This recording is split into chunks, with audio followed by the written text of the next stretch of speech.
بسم اللہ الرحمن الرحیم۔ السلام علیکم، کیسے پیارے بچوں؟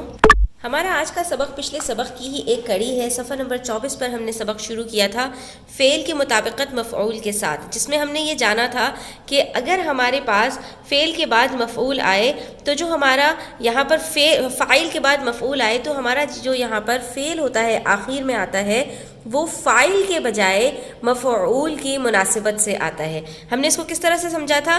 یہاں پر ہم نے آپ کو کچھ باتیں بتائی تھیں کہ اگر مفعول واحد مؤنث ہے، ٹھیک ہے، یعنی مؤنث بھی ہے اور واحد بھی ہے، تو فعل بھی واحد مؤنث آئے گا۔ اس کی مثالوں سے بھی ہم نے سمجھایا تھا۔ آج ہم اسی کی مزید مشق کریں گے صفحہ نمبر 25 کے اوپر، اور یہاں پر ہمارے پاس کچھ جملے دیے گئے ہیں، ہمیں ان کو مکمل کرنا ہے۔ تو ویڈیو اینڈ تک دیکھیے گا، اسکپ مت کیجیے گا، اس سبق سے آپ کو کافی فائدہ ملے گا۔ جن باتوں کو یہاں پر ہمیں مد نظر رکھنا ہے، جس کو ہمیں غور سے دیکھنا ہے، وہ یہاں پر آپ غور سے دیکھتے جائیے۔ آج استاد نے ہمیں نیا سبق، اب یہاں پر ہمیں فعل لگا کر جملے کو مکمل کرنا ہے۔ فاعل ہمیں دیا گیا ہے، فاعل کیا ہے؟ استاد، کیونکہ جو کام کرنے والا ہوتا ہے وہ فاعل ہوتا ہے، اور جس چیز پر کام کیا جا رہا ہوتا ہے وہ مفعول ہوتا ہے۔ تو اگر میں آپ سے یہاں پر سوال کروں کہ آج استاد نے ہمیں کیا، ٹھیک ہے، تو اس کے جواب میں آپ کہیں گے آج استاد نے ہمیں نیا سبق، ٹھیک ہے۔ اور اب ہمارے پاس فعل یہاں پر کیا آئے گا؟ تو ہم یہاں پر لکھیں گے کہ آج استاد نے ہمیں نیا سبق پڑھایا، ٹھیک ہے۔ ہم یہاں پر یہ نہیں لکھیں گے کہ آج استاد نے ہمیں نیا سبق پڑھائے، ٹھیک ہے۔ اگر ہم یہاں پر کہتے کہ آج استاد نے ہمیں اسباق یہاں پر آ جاتا، یعنی کہ سبق کی جمع آ جاتی، تو ہم یہاں پر لکھتے کہ آج استاد نے ہمیں کئی اسباق پڑھائے، ٹھیک ہے۔ تو آپ نے دیکھا یہاں پر کہ اگر ہمارے پاس واحد مفعول ہے تو ہمارے پاس جو فعل آئے گا وہ بھی واحد آئے گا، یعنی پڑھایا۔ جبکہ اگر یہاں پر ہمارے پاس مفعول جمع کا ہوتا تو ہمارے پاس یہاں فعل بھی جمع میں آتا، یعنی اسباق پڑھائے۔ لڑکوں نے شور نہیں، اب یہ ہمارے پاس منفی جملہ بن گیا ہے، لیکن اس سے کوئی فرق نہیں پڑتا مثبت ہو یا منفی ہو، ہم نے کس پر غور کرنا ہے؟ ہم نے مفعول کو دیکھنا ہے۔ مفعول یہاں پر کیا ہے؟ شور۔ لڑکوں نے شور، شور کیا ہے؟ واحد ہے، تو ہمارا جو فعل آئے گا وہ بھی واحد آئے گا۔ آج لڑکوں نے شور نہیں مچایا، ٹھیک ہے، مچائے نہیں آئے گا بلکہ مچایا۔ اس کے بعد اس لڑکے نے ہمیں کئی لطیفے، اب دیکھیں یہاں پر مفعول جو آیا ہے وہ ہمارے پاس واحد جمع مذکر ہے، ٹھیک ہے، لطیفہ نہیں ہے، لطیفے ہے۔ تو ہم یہاں پر کیا کہیں گے؟ سنائے، سنایا نہیں کہیں گے، سنائے۔ تم نے کتنی پینسلیں، جمع آ گئی تو ہم نے کیا یہاں پر لکھیں گے؟ خریدیں، خریدی نہیں، خریدیں، جمع آ گیا، ٹھیک ہے۔ جن لوگوں نے اچھے کام، اچھے کام کیا ہے؟ مفعول ہے، اور مفعول بھی کون سا ہے یہاں پر؟ یہ ہمارے پاس جمع ہے، تو ہم کہیں گے اچھے کام کیے، کیا نہیں، کیے۔ ان کو اچھا پھل ملا، اچھا پھل کیا ہے یہاں پر؟ مذکر ہے، تو ہم نے یہاں پر مذکر واحد ہے تو ہم نے اپنا مفعول یہ جو فعل لگایا ہے یہ بھی ہم نے یہاں پر واحد میں لگایا ہے، ٹھیک ہے۔